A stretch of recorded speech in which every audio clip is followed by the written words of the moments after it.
Halo adik-adik semua, bertemu lagi dengan Ibu Suci dalam mata pelajaran geografi. Hari ini kita akan membahas mengenai sumber data kependudukan.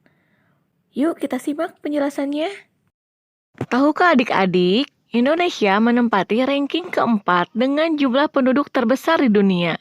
Ranking pertama yaitu Cina, kedua India, ketiga Amerika Serikat, keempat Indonesia, kelima Brazil, keenam Pakistan, dan ketujuh Nigeria.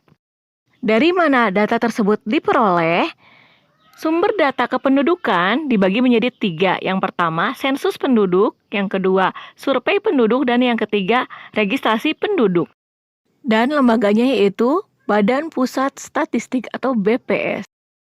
Sensus penduduk adalah proses pencatatan, perhitungan, dan publikasi data demografis yang dilakukan terhadap semua penduduk yang tinggal menetap di suatu wilayah. Sensus penduduk dibagi menjadi 4.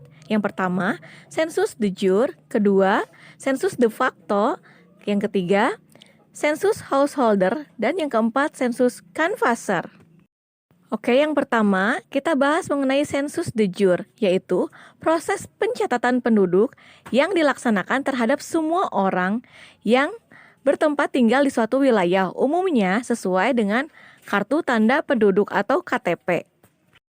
Yang kedua yaitu sensus de facto, yaitu proses pencatatan penduduk yang dilaksanakan terhadap semua orang yang ditemui oleh petugas ketika dilaksanakan sensus.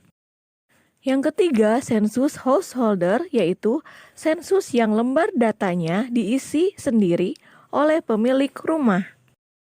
Dan yang terakhir, sensus canvasser, yaitu sensus yang lembar datanya diisi sendiri oleh petugas sensus.